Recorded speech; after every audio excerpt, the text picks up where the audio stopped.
Well, welcome to the show, everybody. That's Seth Kamens. I'm Sean Palmer, Seth and Sean Sports. We have a pretty much two halves of a full show this week. First half is Seth and myself talking a lot about the NFL free agency, what the Giants did and did not do, what the Jets really just didn't do. And you got to back up when Aaron Rodgers becomes the vice president. Hold on. We'll get to that.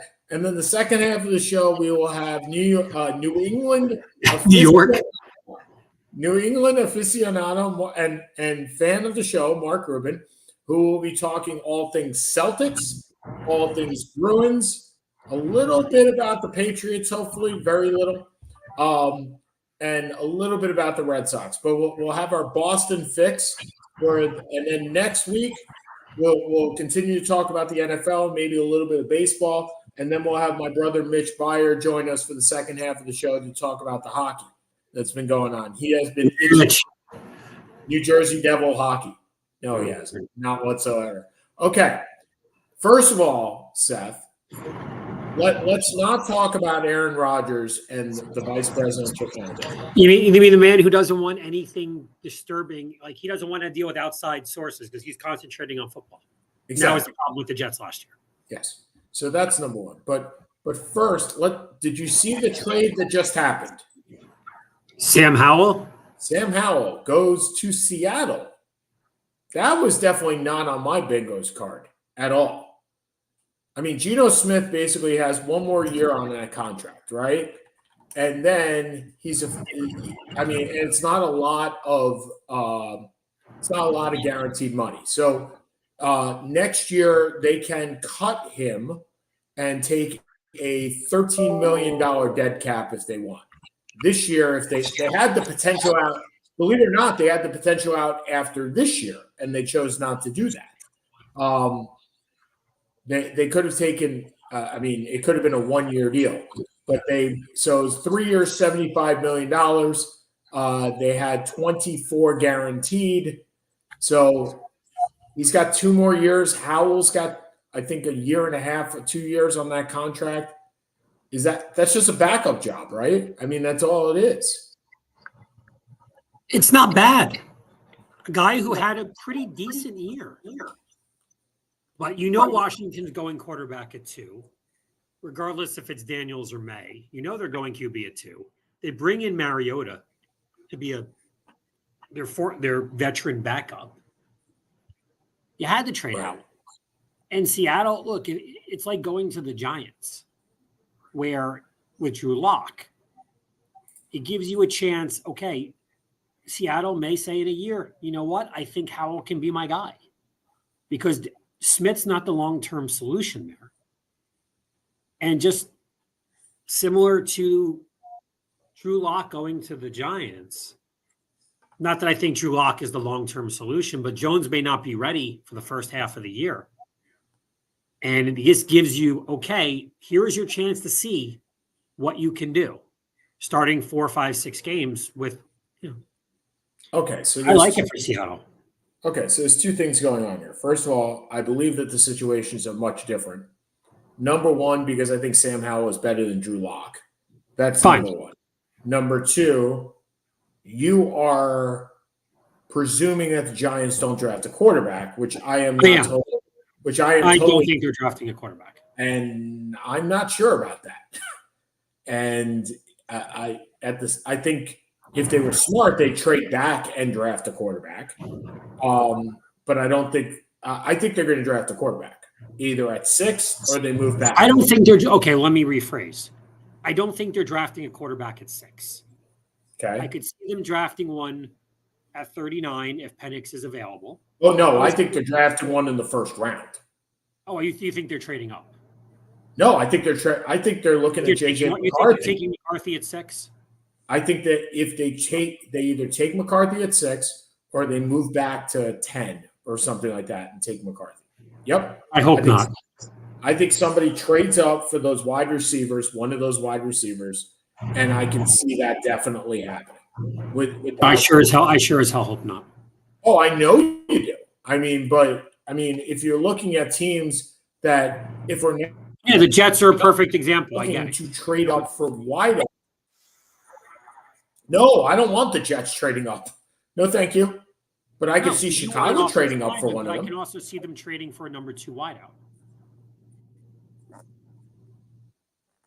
Right, but the thing is with the Jets, they don't have a second-round pick. The Jets are not trading their first-round pick and mortgaging a first next year. It's not happening. No, I agree. It makes no sense. So teams that would trade up to get into the wide receiver game, Denver, New Orleans, even Indy, maybe. But I think that's probably too far down. Denver is not trading up to get 15. Wait. Denver is not trading up to get a wide receiver. There is no way. They'll trade up to get a quarterback. Okay. They're not trading up to get a wide receiver. Okay. New Orleans, I don't think New Orleans I could see with Michael Thomas out and gone, and they need a number 2 with Olave. But New Orleans is picking where? 13, 14? 14.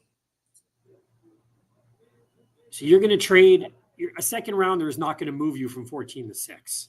No, you'd have to get New Orleans' first-round pick next year. I'm not even sure that would be enough, but it would be close. I don't know. I don't have the point system everyone uses. But yeah, okay. So yeah, you'd have to trade at a minimum first round from that point. Indy's what, 17, 18? Mm-hmm. They were the last team to. Indy's 15. Okay. So, I mean, I'm thinking back when the Giants traded back the 10 to 20. And it was a first round. Yeah. So you're saying from 15 to 6 is only going to be a first round? I'm not saying it's only going to be a first round. I'm thinking about teams that may trade up to get into that spot. Another team, by the way, that could trade up to get into that spot, provided that there is a second deal in the play, is if Cincinnati was able to trade T. Higgins and got a second and a third, an extra second and a third, right, from whatever team. They're sitting at 18. There is nothing better than getting a wide receiver on a rookie contract to go with Jamar Chase, who will be going astronomically next year, and trading up and using the second and the third to trade a first, a second, and a third. First, a second, and a third. I'm not sure that gets you to 6. In fact, it probably does not. No, but it may get you to 9 or 10. Okay. If the team, actually, a good example. If the Jets, and I know what you want. Like I know you want to. I know what I want too, and I know I'm not going to get it because I'm a Jets fan. So. Right. But there are offensive linemen that are valid. Yes. That are going to be there at 18. Yep. Guyton, Sims, these are guys that could very well be there at 18. Yep. But again, I'm not sure 10 is going to get you the wideout either. Yeah. I mean, do we all assume quarterbacks go 1, 2, 3? Yes. I think that is a fairly good assumption at this point. Okay. If they go 1, 2, 3, I've got to assume Arizona's going Harrison. The Chargers, you're just talking about the Jamar Chase going on $1 million contract and Higgins going to be traded. Well, Chargers just cut Mike Williams at $22 million a year. Yeah. And they have Allen at another $40 million, whatever he's making, $30 million a year. That may be there. That may be there. All right. The Giants. Hold on. I brought us off track. We got a lot of time to talk draft, right? Yeah. This is the first week of free agency. I want you to tell me what team surprised you? What team made some surprising moves that you would be like, whoa, how'd they pull that off? Where is that guy going? Where's your surprise move? And it may be the difference with Saquon. I don't know. No, I'm not stunned. I'm stunned that they can afford him, that they can fit him under the cap. But I'm not stunned the Eagles went after him. Okay, so where's your stunning move? Calvin Ridley for $92 million is a stunning move. To the Titans is a stunning move. Is it a stunning move because of the money, or is it a stunning move that he moved? Both. No, not that he moved, but he moved to the Titans. It just seems like a very random team to me to go to. Well, the Titans now have DeAndre Hopkins and now Calvin Ridley to go with Will Levis, right? And Tony Pollard. They completely remade that offense. Yeah, no, I get it. It just, you're asking me what shocked me. That shocked me. Oh, the money completely shocked me, right? Robert Hunt getting $100 million. That doesn't surprise me. For a guard? Carolina had money. They needed to spend money. Who the hell wants to go to Carolina? We're not talking a guard. We're not talking John Hanna, Anthony Munoz lineman here. They think so, obviously. They're paying him We're talking solid. I don't even know. Is Hunton even an all? Was he even a Pro Bowler? No. No. He was not. I think the Redskins did nicely. If they were called the Redskins, they'd be doing very nicely. No, now there's a protest to bring them back as the Redskins. Yeah. All right. So you talked about two insane contracts that you thought, right? Yeah. So let me bring up my surprises. Christian Wilkins going to the Raiders. It was a surprise that he went there. First of all, to me, it's a surprise he wasn't franchised because I thought that was a done deal. Wilkins was the prototypical three-gap guy that I thought was going to stay. So that's number one.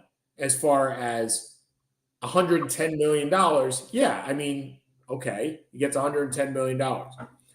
You got Brian Burns being traded for as little as it was surprising to me. That's number two.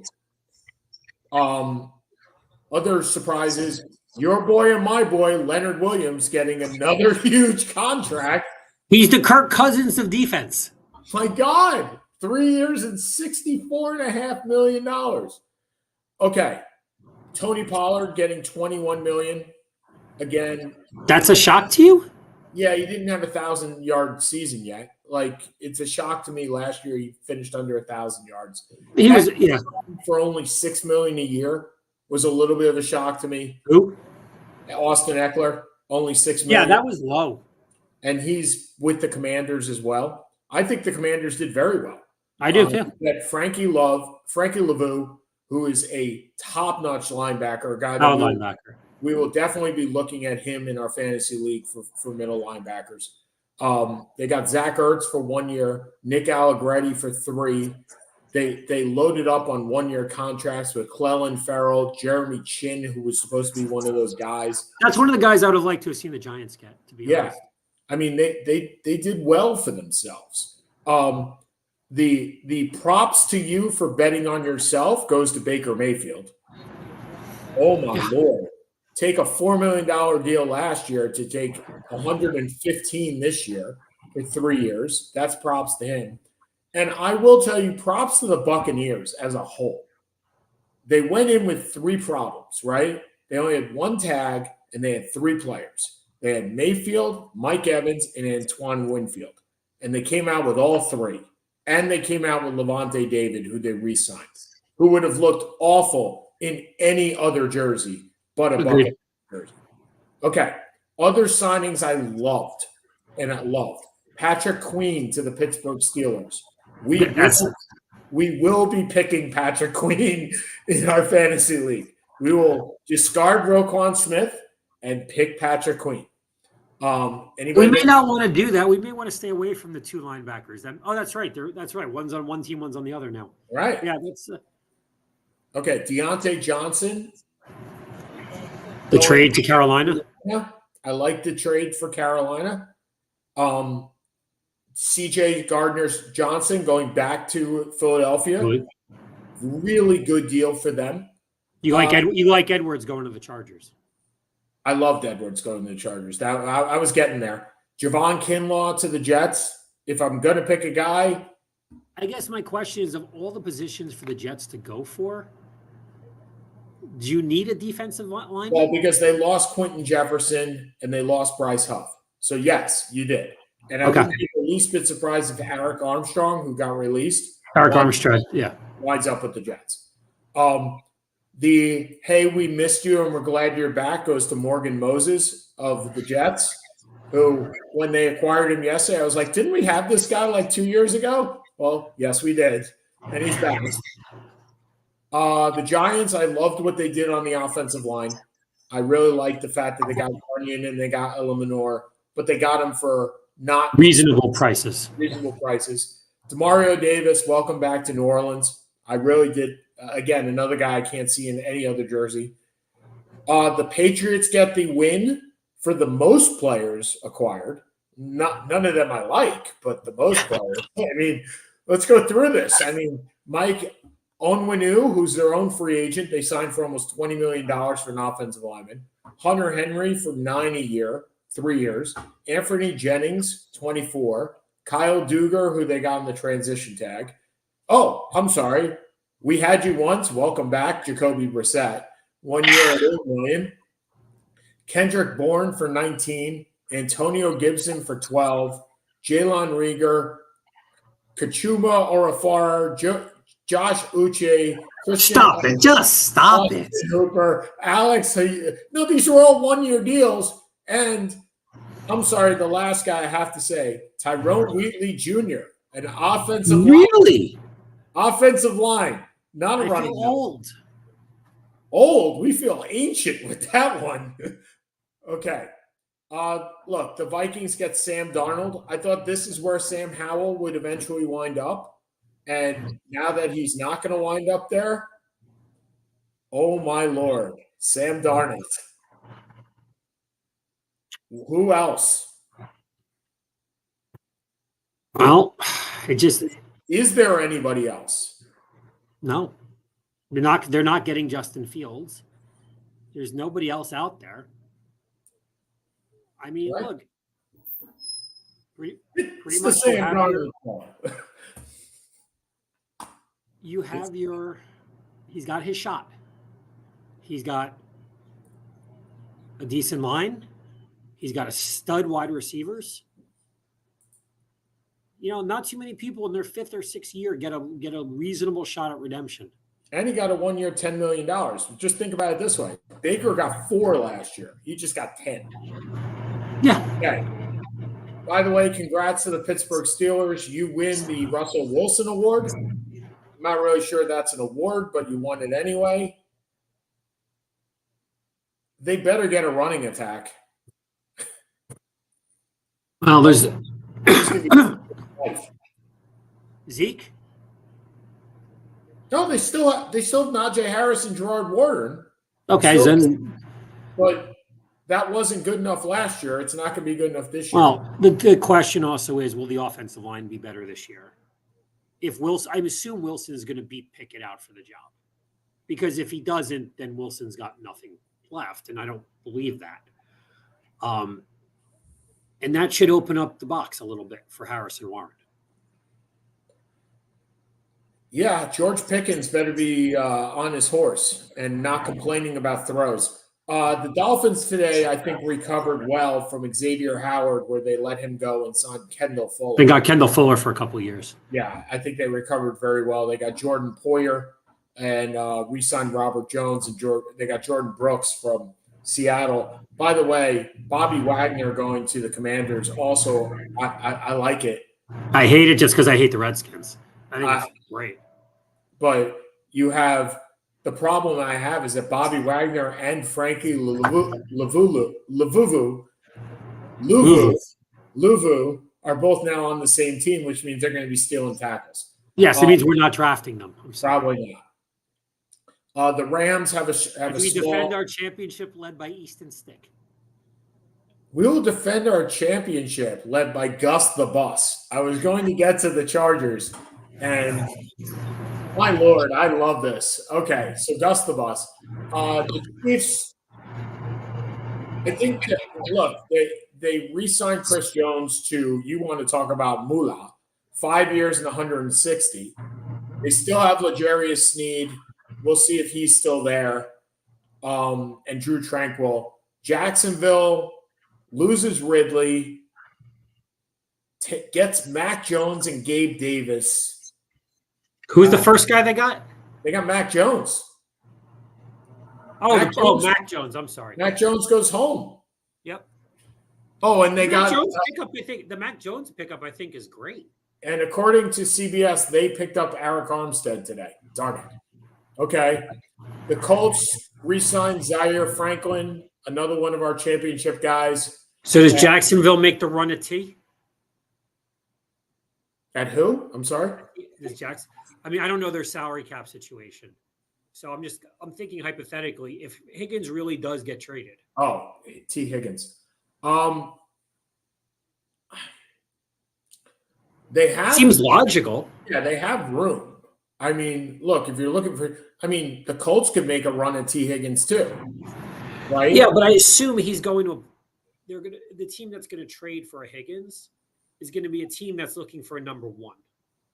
Okay. Well, they don't need a number one. You're not trading. You're not paying a guy $20 million a year, $22 million a year to be your number two wideout. Well, remember, Jacksonville still has a very expensive wideout named Christian Kirk. A very expensive wideout named Christian. Yes, but that was the deal that he signed, but he's not a number one receiver. Right. So you're going to have to pay him more than Christian Kirk, and then you're wrapping up $40 million. Kirk, I think, is $16 million. 17. So my point is you're going to wrap up $40 million in two wide receivers. Sometimes you have to.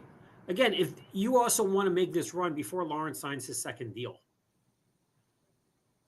and you don't have, look, you now have a burner in Davis, but Davis is inconsistent at best. I mean, what do you need? You need some defensive help. But I don't know. They just didn't click last year at all. No, I get it. The Texans get Joe Mixon. Texans did beautifully. Everything. Danielle Hunter, love that pick. Pick up Jeff Okudah. Maybe he can stay healthy. Stay healthy, right? Danico Autry, love what they did. Dalton Schultz he's going to be a top tight end in that offense, and he's a safety blanket for them. I don't quite understand what the Packers did. I don't understand Josh Jacobs over Aaron Jones. I don't either. You're paying Josh Jacobs $48 million. How much of it's guaranteed? 20? Yeah, something around. I think it's the first 2 years, so somewhere around 20. And then you have Xavier McKinney at 4 years and 68. This is where you say we don't pay safeties big money. Says the man who's a Jamal. You saw it with Jamal Adams. Look, as a Giants fan, I would have loved to have kept them. Not at $17 million a year. You don't pay safeties big money. No. And we don't pay running backs big money. Right. So Detroit held their own, but the biggest deal that they made today was re-signing Dan Campbell. I mean, they kept Campbell and Holmes for a couple more years. The Broncos did what the Broncos did. It's called releasing Russell Wilson and taking a $50 million hit on the dead cap this year and 39 next year. Yep. Oh my Lord. Sean Vidge, if you're watching, well done. He called me, a diehard Bronco fan, called me that day, said that was the worst deal he's ever seen, and Wilson will be gone in 2 to 3 years. Yep. Well done. Cowboys make two small signings. Eric Kendricks, who was supposed to be part of the Vikings and goes. No, he's supposed to be part of the Niners. Sorry, part of the Niners. The Browns. They think that what's his name is going to be back, and he didn't want to be a backup. I'm loving the Browns getting Jerry Jeudy. I thought he would have been perfect. I thought he would have been perfect for the Jets as a number 2. I thought that was the guy to go get. Especially considering what they got, what they gave up. Well, because you get him for 1 year. That's it. So Jeudy and the reason Denver had to do it is I'm taking on $50 million of dead cap. And you need to be compliant as of today. The Bengals, you got T. Higgins. Bye-bye to Joe Mixon. Hello to Zach Moss. Like, I get that Moss did what Moss did last year, but are you scared of a Moss and Perrine backfield? I'm not scared of either one of those guys. I mean, the Bears I thought did very well. They did incredibly well. I think when you saw what Mac Jones was traded for, I don't know, A, where Justin Fields goes, and B, what you get for him. because do you hold him until after the draft at this point? Do you hold him until someone trades for him? Someone quarterback inevitably gets injured? Well, they can hold his salary. That's not a big deal. It's having both of them being in the locker room. But you also have to say whether you're going to take on next year. You have to either activate that option or not, and that's a $25 million option. And whether you're going to take that fifth-year option, they have to decide that. And what if you get stuck with that? What if you get stuck with what? The $25 million guaranteed option for not this next year, the year after. What if they can't trade him and they get stuck with $25 million next year? I mean, that's a big, or they have to release him with a $25 million option. Yeah. I mean, I think the it's a very awkward situation.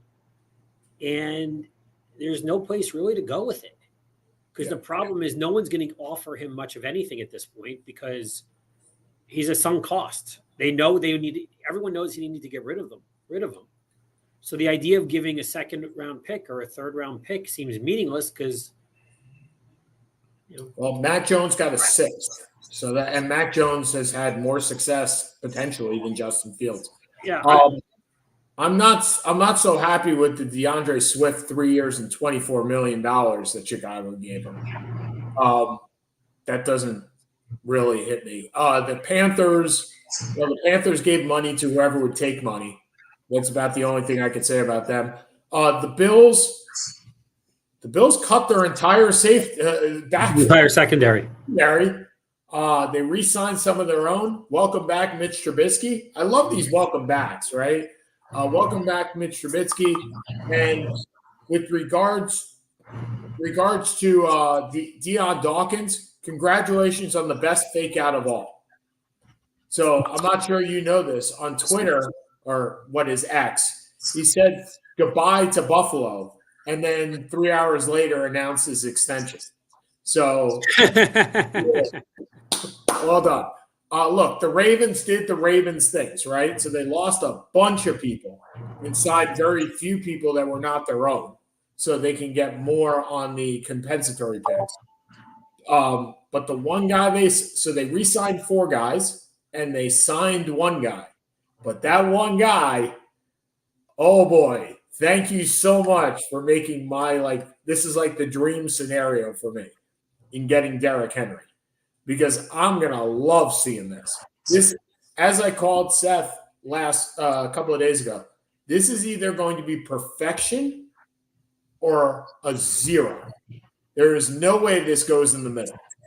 This is either the perfect complement to Lamar Jackson or it just doesn't work at all. I can't see it being anywhere in the middling area. But he's picking up for Gus the Bus.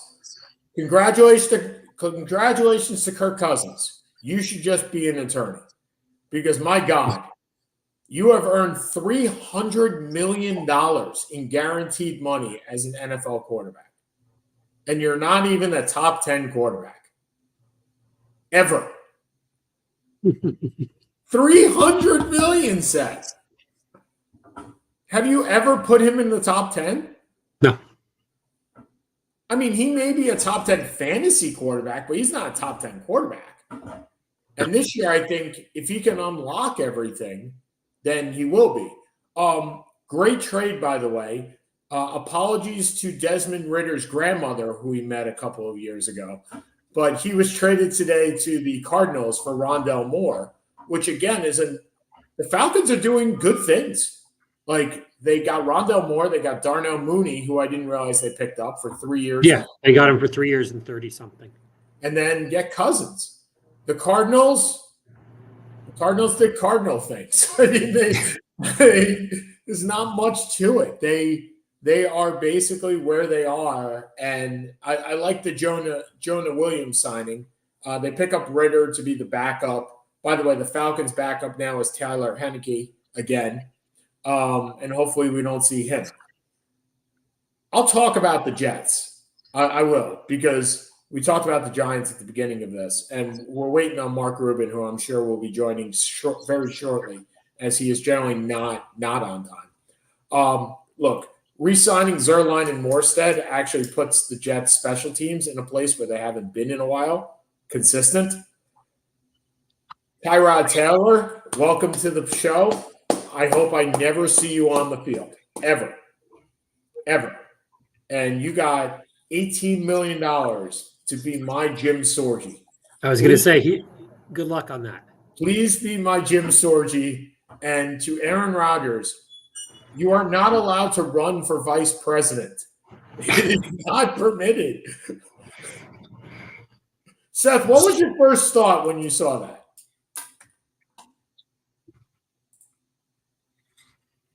What was your first thought? Poor Jets fans. You can't win.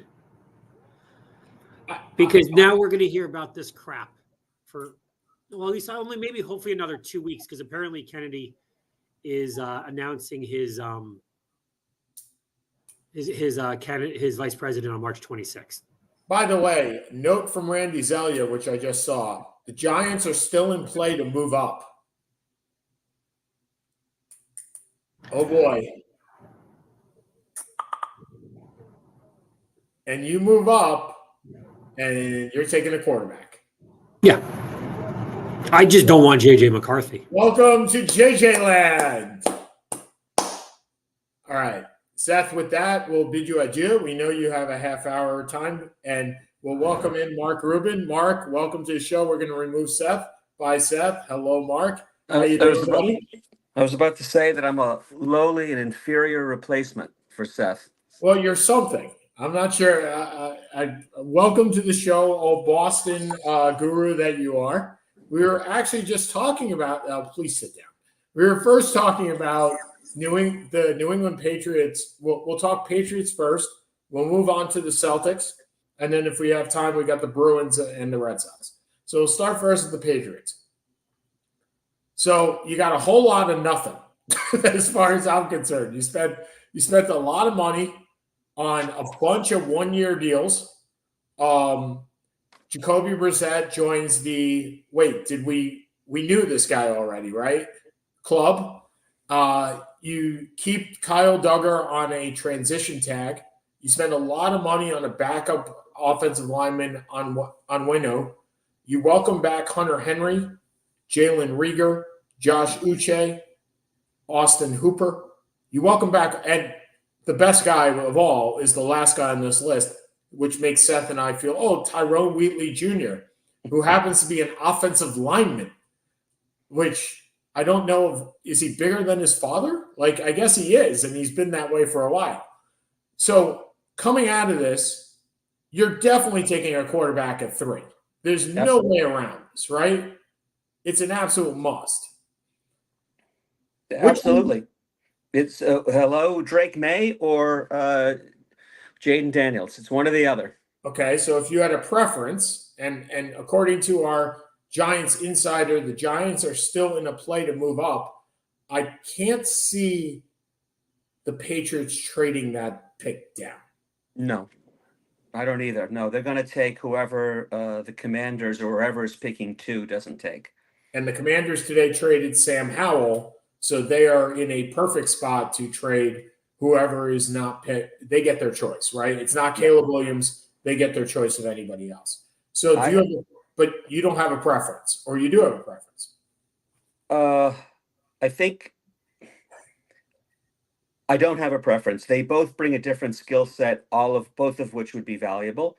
Daniels is more mobile and is a great downfield passer. May, Josh Allen type, great passer. I think the Patriots would be well served by either one. The only question is, will he start at the beginning of the season, or will they use Jacoby Brissett to start the season, the whole season, half the season, and wait until they're confident that they've put this rookie into a position to succeed? Well, we've seen this in the past, right, where quarterbacks have gone behind inferior offensive lines and got shellacked. Yep. And the number one guy that comes to mind, well, there are 2. One is David Carr, right, who got utterly shellacked. And then you have Sam Darnold from the Jets, who got shellacked in New York. Then he got shellacked in Carolina. Then he went to San Francisco for a couple of years, and now somehow is the starting quarterback by default in Minnesota because there's nobody else out there. Is this the right play to put him behind your line? Well, first off, I suspect that they're going to sign they're going to draft and/or sign another offensive lineman, maybe the guy from the Cowboys whose name escapes me. Yep, Tyrone Smith. Yep. Who may or may not be as healthy as Jacoby Brissett, mind you. Onwenu was an excellent signing. He's solid, versatile player. I'm glad they kept him. They will have a better off. And Cole Strange is coming back. He got hurt early in training camp and never really recovered. He was their number one pick last year. Maybe he shouldn't have been the number one pick, but nonetheless, he's pretty good and he's solid.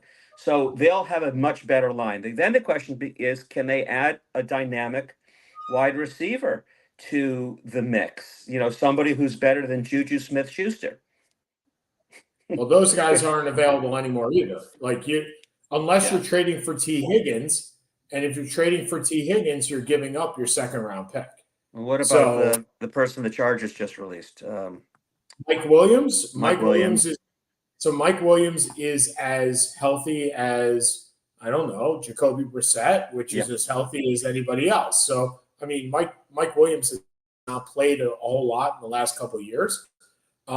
Is that the guy that you want to go down the path? It may very well be.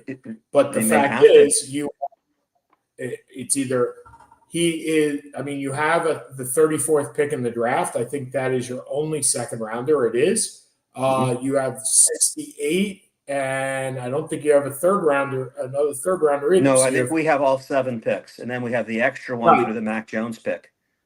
Correct. So you have an extra 6th rounder, which isn't going to get you very much when it comes to a T. Higgins deal.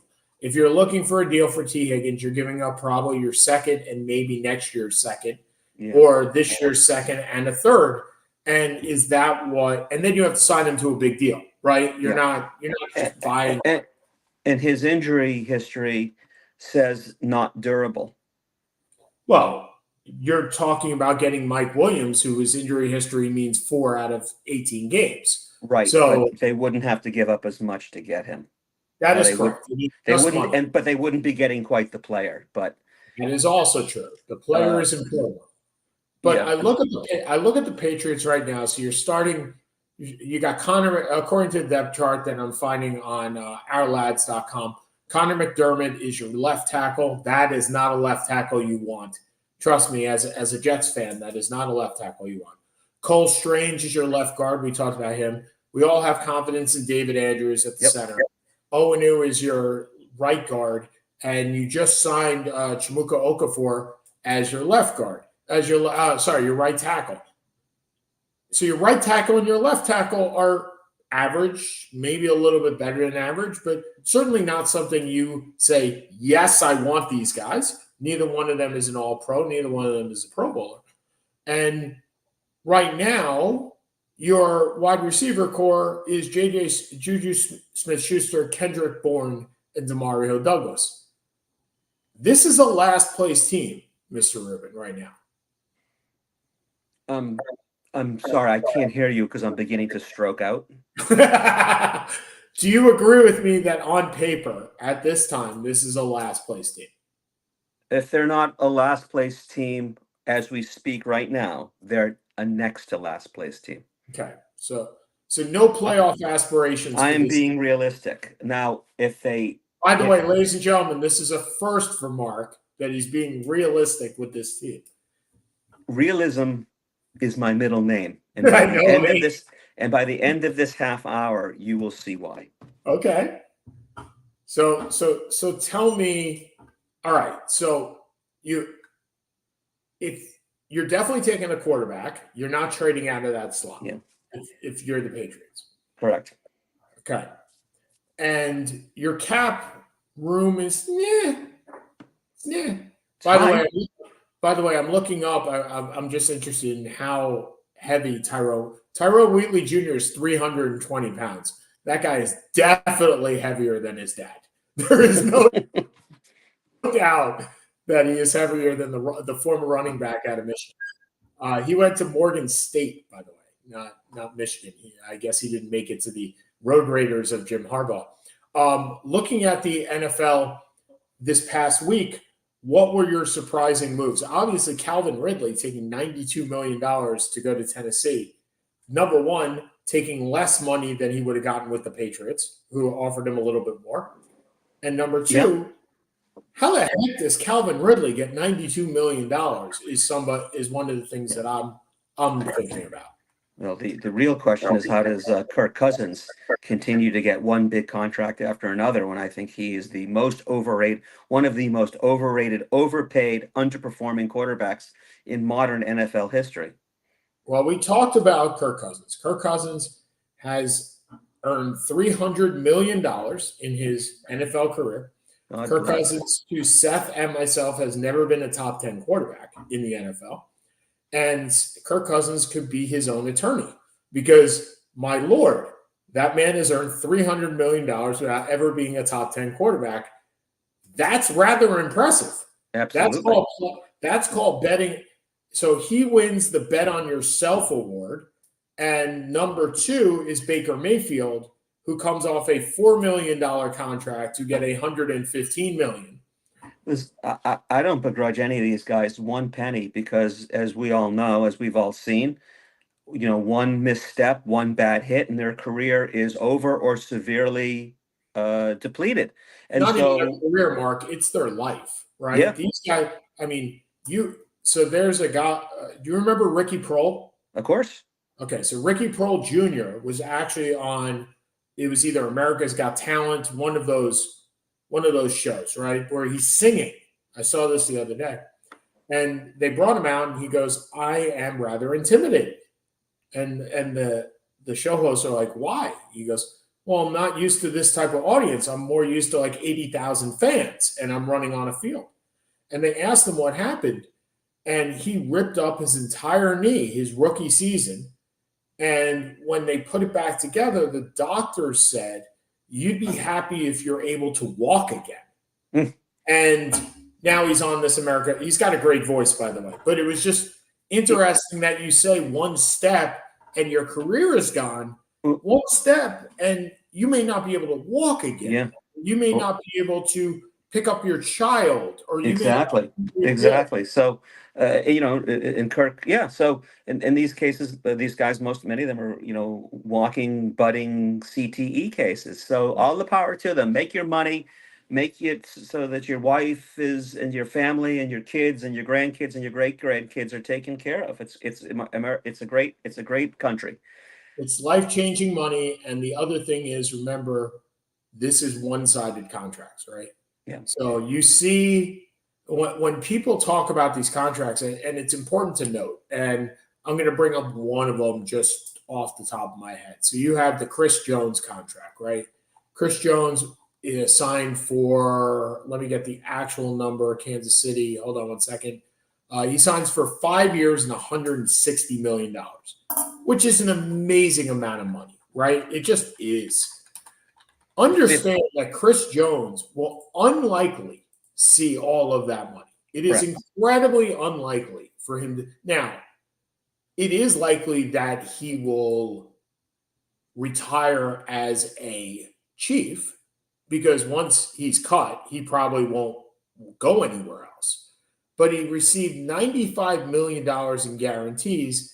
And the last year of that contract, I bet you, is a balloon of like $45 million, right? Mm-hmm. And crazy. This guy, and there are positions where you say, okay, I can understand, right? If you're the kicker, I can understand, right? If you're the punter, I can understand. If you're the running back, you're kind of like, man, you got to go full board into beasts every single day, right? But I don't understand linemen. I don't get it. It's like you're going into a car crash 75 times a game. These guys in the middle who are 300 pounds, who are doing that every day, every play, you can take as much money as you want. And please, because if you don't take it, it goes to the owners. Like that's the other thing, right? So it's not as if this money is coming out of your or my pocket. It's already coming out of our pocket. Right. So now it's a matter of the split is 50-50. So if it doesn't go to the player, guess where it's going? To the owner. And Dave Tepper has enough money. I don't need to give Dave Tepper any more. I don't need to give Bob Kraft any more money. These are the guys that are on the field. They should be earning the money. And Absolutely. yeah, it's crazy. I mean, some of this money is absolutely crazy. All right, we got 15 minutes left. I do want to talk about the Celtics. I bring you on. Okay, at the beginning of the season, we talked. I'm getting choked up. I'm getting choked up already. Okay, you should not get choked up already because, in my opinion, none of this matters. No, I agree with you. And hot take number one. The Denver Nuggets should be slightly favored to win the title. I don't think that's a hot take, buddy. I think that's a given. Well, the Celtics record anyway. The Celtics and the Nuggets will meet in the NBA Finals. It should be a great 6 or 7 NBA Finals. But the difference right now. So here's what Denver has going for it. Obviously, championship experience. Doesn't the matter. Best player in the NBA. The most underrated player in the NBA in Jamal Murray. Two of them make the best duo in the NBA, and they have the best coach in the NBA. Followed closely behind by the Celtics, who I think are great. And if the threes fall or if Missoula is capable of getting them to get inside, which they've been doing a lot more lately, and they hit the free throws. When they lost to Denver last week, they played inferiorly, and they missed 15 free throws. Jaylen Brown missed 7 of them. They ended up losing that game by 5. So even when they didn't play at their best, they were still capable of beating Denver in Denver. So I think it's a Celtics-Denver final. Okay, so your incredibly hot take of putting the number 1 seed in the East versus the number 1 seed in the West in the finals. But most people have the Celtics favored to win the title. It's not really a hot take. Okay. All right, so it's a lukewarm take. It's not even a look. You're putting the 1 versus the 1. Congratulations. All right.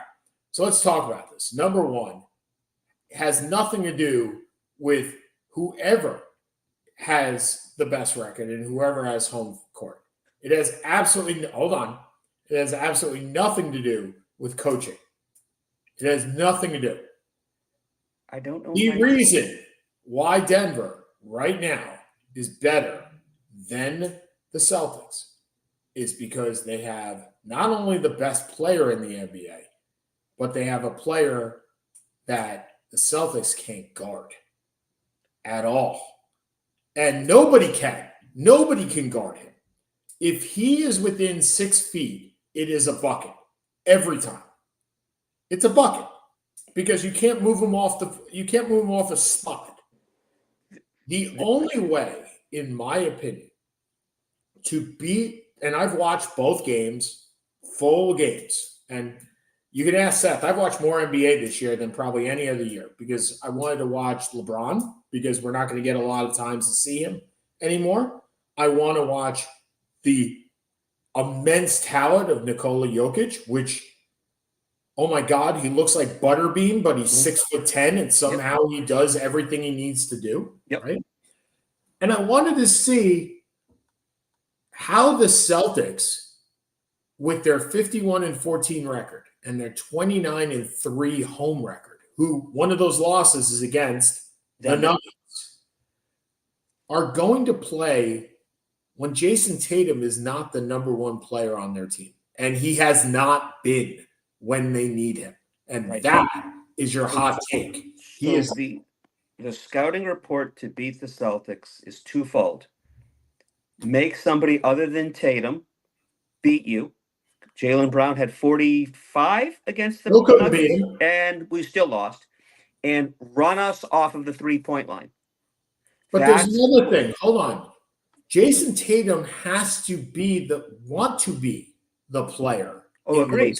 But what I'm saying he has not even taken, when you are the best player on the team, when you are the best player on the court, and you think you are the best player on the court, you don't dribble up the ball and give it to somebody else. You dribble the ball and you make it happen. Look, the guy I hate the most, okay, one of the guys I hate the most in all sports, it has nothing to do with his playing career, is Isaiah Thomas. I cannot stand anything relating to Isaiah Thomas. He destroyed the Continental Basketball Association. He destroyed the Knicks. He not only destroyed the Knicks, but James Dolan still has some belief that he's a good guy. I don't get it. But you and I lived through the bad boys. When they needed a bucket, Isaiah did not give up the ball. Isaiah is 6'1" and was this thick. And he was like, I don't care who's in front of me. I'm going to get a bucket one way or another. And Jason Tatum is 6'8" and 210 pounds, if not more. That man should be able to get a bucket anytime he wants to get a bucket. I hear you. I'll do my Katie Britt imitation. I hear you. I see you. Thank you. Smell you. Thank and you. I don't disagree with anything you're saying. We are still a work in progress. Our record is inflated by the weaker Eastern Conference. Nonetheless, get ready for a great NBA Finals. And if Joe Mazzulla can call plays when we're either up one or down one or need a basket and do something more than say, here, Jason, take the ball, 20 seconds left, and dribble the ball 19 times and take an off-balance fadeaway jumper. If he can figure out a way to actually call a play that's higher percentage than the one I just described, then we will be. Then it's going to be good. It's going to be a great NBA Finals. But I do not assume that because we have led this league from start to finish that we should be favored to win the NBA Finals, because Murray and Jokic and Malone are a deadly trio. Are you afraid of anybody in the East? No. Not at all. Well, Indianapolis, I wouldn't. Oh, Indianapolis. don't put them in this bucket. No, they lost. They lost. The Knicks when they're healthy. The Knicks when they're healthy, I wouldn't overlook. But let's put it this way: if we don't make it to the NBA Finals, two things should happen. Joe Mazzulla should be fired. Correct, and I should be committed to the psychiatric ward of the Fairfax Hospital. Well, that may happen anyway. It may happen anyway. But the fact is, look, if you are, and I'm praying for this to happen. So right now I'm looking at, Seth and I talk about the West a lot. We don't talk about the East a lot because the East is the East, right? And everybody's hurt. So you have the Celtics, and then you have 9.5 games for the Cavs and the Bucks, who are tied at 9.5. Then you have the Knicks at 13 behind, the Magic at 13.5. Then you have the Sixers and Indy tied at 15, and the Heat at 16. Okay? Hold on. Are you scared of a 76ers healthy team? Well, anybody who overlooks Joel Embiid plus and Tyrese Maxey and Nick Nurse, who I think is a great coach, better than Mazzulla, more experienced, so he should be better. I don't say that as a knock on Mazzulla when I say that Mike Malone or Nick Nurse are better coaches. It's just that they are right now at their various stages in their career. Yeah, sure. I'd be nuts to overlook Philly if Embiid is back healthy. Big if. But I did forget the team in the East that worries me the most is Cleveland. A healthy Cleveland team. Okay. I love their backcourt, and Evan Mobley, I think, is really good as well. And so again, we should be in the NBA Finals, and if we're not, I don't even want to fill in the blank. You got a point differential of over 11. Now that means you are taking advantage of the weaker competition, which we know, right? Which is the East, especially the bottom half of the East, right? Yeah. You got the Wizards and the Pistons each with 11 and 12 wins, and Charlotte with 17. And you're beating up on lower competition, which is exactly what you should be doing. But you also beat Golden State by 50, right? Yeah, Fitting. big deal. I get it. And we're going to play a healthy Phoenix team tonight. We're going to play Phoenix, and and Porzingis isn't playing, and I'm guessing that Brown or somebody else isn't going to play. So we'll probably be without two of our starters, and Phoenix will be healthy. Not saying that's an excuse for us to lose. We should still win. But it'll be a good game on TNT tonight. Well, but Phoenix has to be healthy because they need to fit it all in because they have had maybe 2 games of that.